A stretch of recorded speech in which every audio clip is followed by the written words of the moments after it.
Hello, everyone, and welcome to episode 73 of the WatchRolling podcast.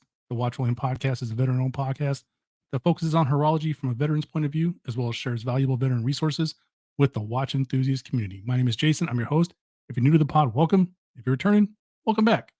Like always, the WatchRolling podcast is brought to you by the Anti-Watch Watch Club. The Anti-Watch Watch Club is a 501c3 charitable organization that donates all kinds of funds to different law enforcement, first responder, veteran, and active duty military organizations that need financial support and assistance, as well as other kinds of support and assistance. They do it through a whole wide variety of product drops like Nalgene bottles, flags, coins, T-shirts, you name it. And no one in the company, in the organization draws a profit. I mean, it's all nonprofit. So the money goes where it's supposed to go. Great group of guys. Check them out. They're doing great things.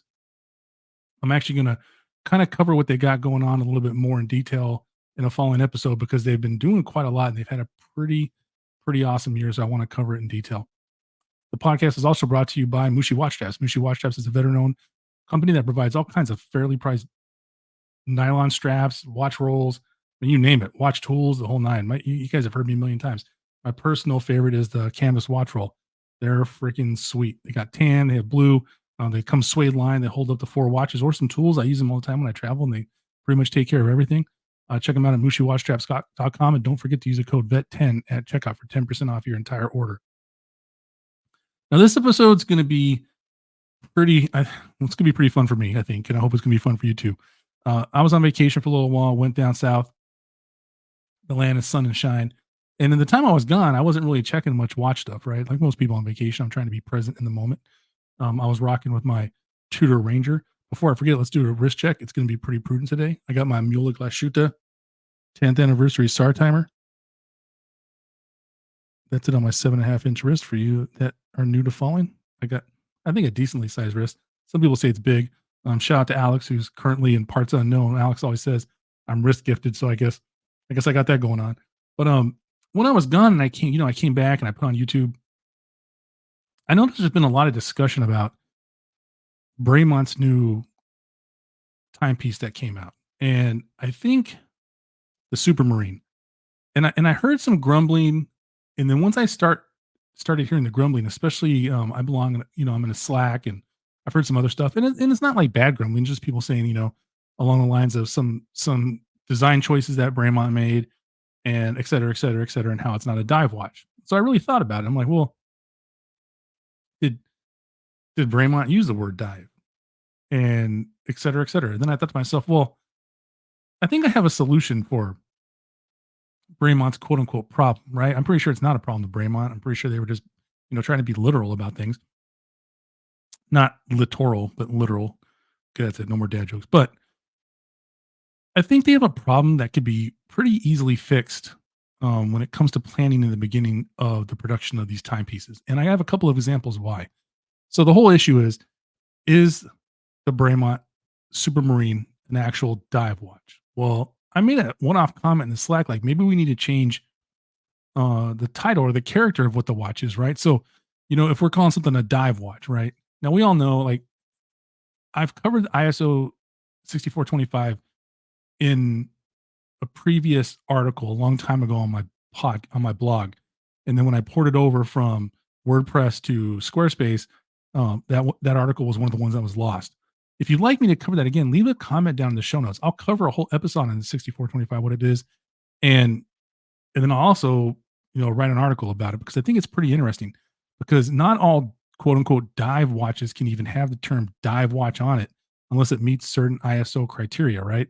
So a lot of times the term dive watch or diver gets used, and that's not even anywhere on the dial because it hasn't been tested to those specifications, right? Or the requirements that the ISO requires. So I think some brands get themselves in trouble because they use the term diver, right?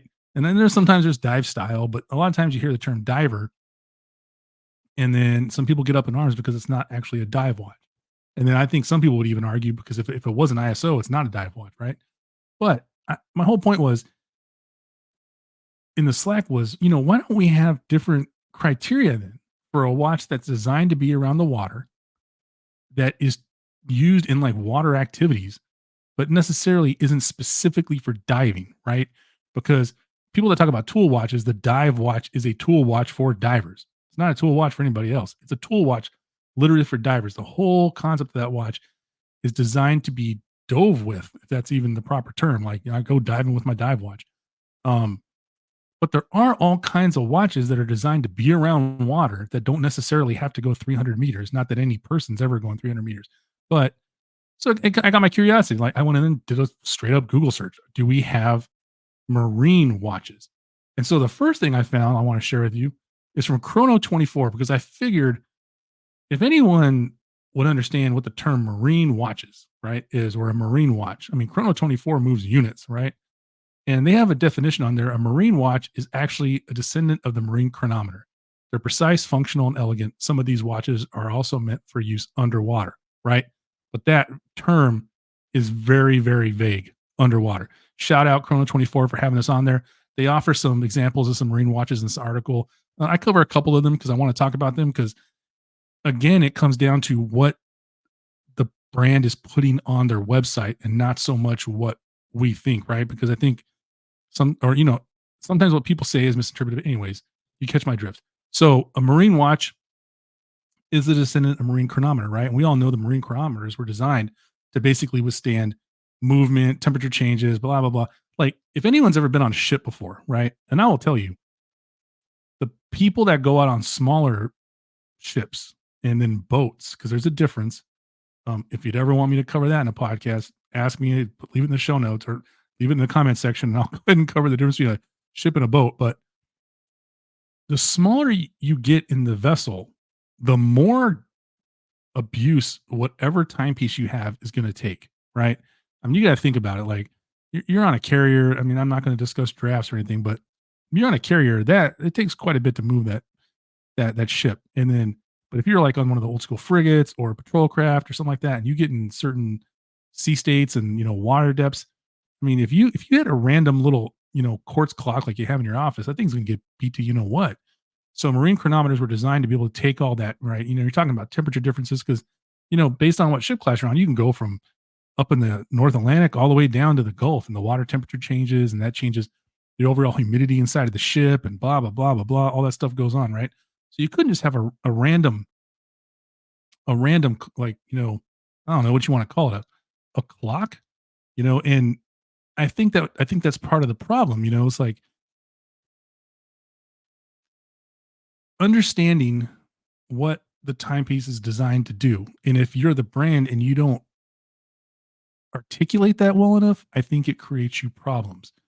And so the piece in question here is the Bremont Supermarine, right? And let's just take a look at the website. I think it's a cool watch, personally, between you and me. I think it's awesome. I've been interested in Bremont for a while. Like most pieces, it's going to be the right piece.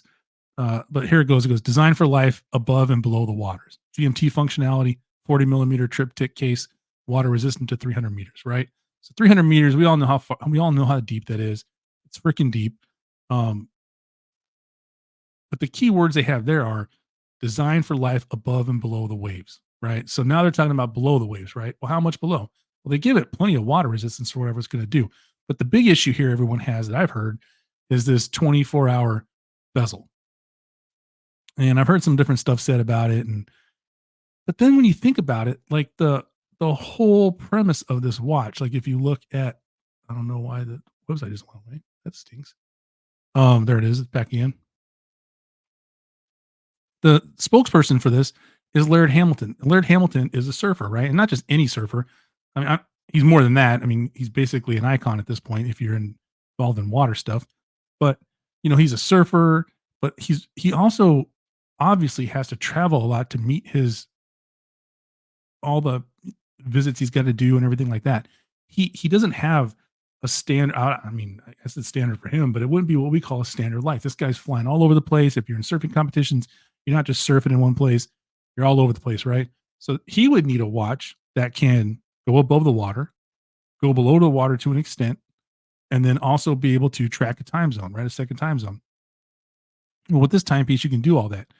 And in their write up for the Bremont Supermarine, they talk about it's a mission ready mechanical timepiece with a GMT function, 50-hour power reserve, and 300-meter water resistance. It's got a rubber strap, pin clasp, and all the other stuff. They talk about the other variations here. Let's go back and see if I can actually get to it because it was acting funny earlier.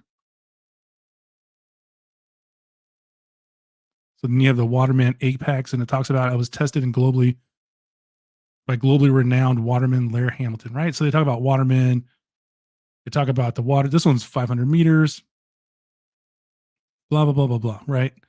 And if I was just to come from the outside looking in at this timepiece, if I look at the spokesperson, if I look at what the spokesperson does, this is not just a dive watch. This is a watch that's designed to be around the water. So I don't know if someone had said something about dive watch. I know here it says limited to 350 pieces. The 43 millimeter stainless steel dive watch features an automatic movement, and I think that therein lies the problem. Therein lies the problem. Bremont is calling this a dive watch, right? And I saw it in some other ones, but then you hear it too, and sometimes maybe it's just a slip of the tongue, or someone didn't think about it, or whoever was, I don't know if someone that was writing up the write up doesn't really know much about dive watches or watches in general, because just because I think you work at a watch, I don't know. I mean, you guys tell me. There's plenty of you that are involved in the watch industry more than me. Could you be a writer at one of the companies and not fully understand watches? So I just think the problem that Bremont has is to kind of clean up the language. If the watch is going to be sold as the every water person's watch, right? Which is the way I look at it. I look at it like you dig doing stuff on the watch. Maybe you got a yacht, but you're not trying to time it. Maybe you're surfer, windsurfer, you're a paddleboard or whatever, and you just go all over the place. And you need something that's going to handle the abuse in and around the water. And that's also going to allow you to track a secondary time zone when you're away from home. Then this is the watch for you. I think stopping for a second, and I always talk about this, it goes back to maybe having some military people as, not analysts, but, just hire some military people exactly for like a military watch, right? And get some insight. They should have hired some other people along, or even got some of Laird's friends. And they might have told him, like, well, we do, I guess, dive on occasion, but we're not primarily divers. We're doing other stuff, right? We're surfing, windsurfing, the whole nine. We're doing all this stuff. And I think if they had approached it from that angle, then there wouldn't be this whole issue of, I guess, the uproar of people thinking that it's a dive watch when it's kind of not, in my eyes, even though they said it was, because I don't think anyone that thinks of Laird Hamilton automatically thinks of a dive watch, right? So I wanted to go find some other examples of marine watches, like watches I consider to be marine, and where I kind of looked for the term dive. And I think it's a double edged sword, because some of these watches I'm going to show you don't use the term dive, and some of them barely have any script on the website at all. Like, you go to the website and you're getting like the bare bones minimum. Now, I'm never, when it comes to descriptions, I'm never an advocate of like not saying enough, but I am sometimes an advocate. You can say too much, but what this really comes down to is proofreading and understand what it is you're trying to sell to the public, right? And like I said, if they had gotten some of Laird's buddies, maybe they could have helped out with this. But the first one I want to show you is, well, the Muhle Glashutte SAR timer, right? Now this is the SAR rescue timer, and this one's a pretty cool little piece. Get you some pictures here on the strap. Some cool nautical shots. Some ice. The loom on these things is highly underrated, by the way. But you come in here and it goes to the description, and they talk about the function and design of the SAR rescue timer was a large extent determined by the captains in the German Maritime Search and Rescue Service. So I can tell you, for those of you that are unfamiliar with search and rescue, right? There are varying levels, and I'm not going to go super duper in depth because I was never a SAR rescue swimmer, but I know plenty of people who were. And primarily, like especially in the SIP class I was on, they are going in the water from either a small boat or a helo. And do they dive? They go underwater, but they're not wearing like scuba gear. They're wearing like a mask and a snorkel at most, and they're usually, they got some fins, but their goal is to get in the water to get people out of the water, right? So, and you also have the people that are in the boats. They could probably wear this watch. They need to because they're getting splashed by water all the time, but they're not going like 50 meters below the water to rescue somebody. That's not the deal. Their goal is to get the people off the top of the water, out of the water as quickly as possible. And so Muhle, according to their write-up, said, it's been a long-term operation of the 56 rescue cruisers of the German Maritime Search and Rescue Service. And that's where they get their experience from, right? And you take a look at it, and now this thing is 100 atmospheres. I mean, do the math on that one. Like, no one's going that deep. It's probably, people like to say German stuff's overregulated, but you know, it's up to the company what they want to do. But if you have a watch that is not called a diver that can withstand that amount of atmospheres, what you're basically saying is you can wear this piece anywhere you want to around the water and nothing's going to happen to it. And I think that's a better message to send than saying something's a dive watch when in fact it's not, right? And it's not like you're trying to fool anybody. It was just like you didn't proofread your stuff, or you didn't stop and think about it for a few minutes and say to yourself, "Oh, this is more of a water sports or water activity, or serious water type job thing." And so the next watch I want to share is the Ulysse Nardin Marine Torpillere dual time. I apologize if I murdered that French, but I'm trying. A handsome timepiece, but they talk about how it's mantra and all this stuff, and it's a Marine Torpillere du time, right? Again, if I messed up the French, I'm sorry. I'll look it up. I'll start getting better at French. I'm going to have to if I'm going to keep doing this. Case, they talk about the case sign, stainless steel, sapphire crystal, blah, blah, blah, blah, 44 millimeter diameter, leather strap, right? Now, nowhere in this write-up does it say dive watch, and nowhere on this website does it say more than like 35 words, right? So I had to look up another site, and the other site basically told me that the water resistance was 150 feet. So, that's plenty if you were going to wear this on a boat. This is plenty if you're going to wear it to the beach. It's plenty if you're going to get splashed and all that stuff. It's not plenty if you're going to go, you know, 50 meters underwater. Well, that's 150 feet, but I'm saying it's not going to, you're not going to go down there with this for prolonged periods of time, right? Anyone that knows enough about these watches that is going to go that far down in the water isn't going to have one of these on. So this is a marine piece, right? And I think that's perfectly fine, because I think Ulysse Nardin, I mean, it's $12,000, but I don't think they're saying anywhere on here like, hey, go do this. And there's no pictures. They don't show a person diving. They don't show anyone riding on a whale. They don't show any of that stuff. They're just saying, hey, look, the word Marines in here. It has a marine theme. And just be careful where you take it in the water, because it's only 150 feet of water resistance, which I think is perfectly fine. And the next one, I'm going to butcher this name too. The Breguet. I'm not even going to try it. Not even going to try it. It's a tourbillon. It's all that stuff, man. Breguet hand description. Oh, sorry. It's the Marine Ground Complication wristwatch. Now it's got all this different stuff. It's got a balance spring and silicone, the whole nine things. It's beautiful. I mean, I think it's a beautiful timepiece. Zoom in on it a little bit. I mean, that's up there. I don't have anything like that. And it's Breguet, you know what I mean? But my point is, it talks about the watch. It talks about its technical specifications. And nowhere does it say it's a dive watch, but it is on the list of stuff that's considered to be marine watches, right? And it's water resistance to 100 meters. So it's got 300 meters of water resistance, but it's not saying that you're going to use this to go dive. And I think I'll just keep reiterating that over and over again.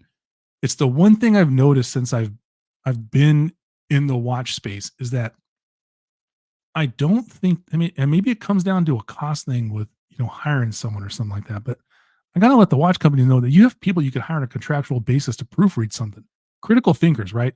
Someone outside your echo chamber of what you got going on, that could read something and say, hey, have you considered this?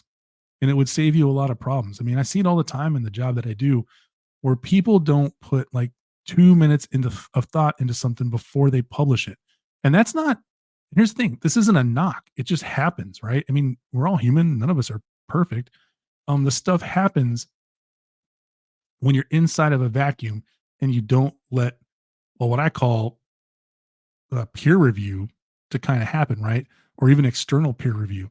And as a person who's done technical writing for, I haven't done it in a while, but I did it for quite a while.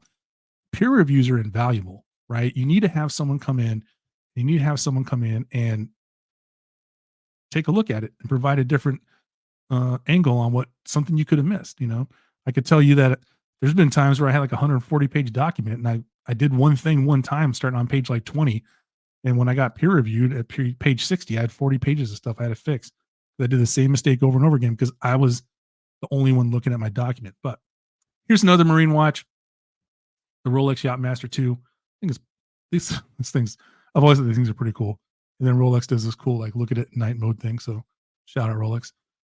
They talk about it, et cetera, et cetera. It's got the yacht timer on it, the whole nine. And I looked in here and I didn't see anything about a dive watch. So, I don't think anyone considers this to be a dive watch, but I do think people consider this to be a watch that's technically capable to go in the water for a little bit, right? So when you look at the technical details, they talk about the model case, blah, blah, blah, blah, waterproof to 330 feet, screw down, triple lock, waterproof, watertight system, right? But at nowhere does it say that this is a dive watch, right? It's the Yachtmaster 2. And I think that's kind of important to remember. And so I just wanted to touch base on that because it's just, I think it's easy to get up in arms. I mean, obviously it's easy to get up in arms because we see it all the time with everything that comes out. But I also think it's important for the watch brands to consider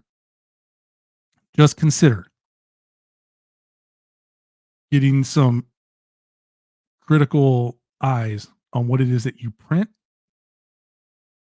for your website and what it is you put out.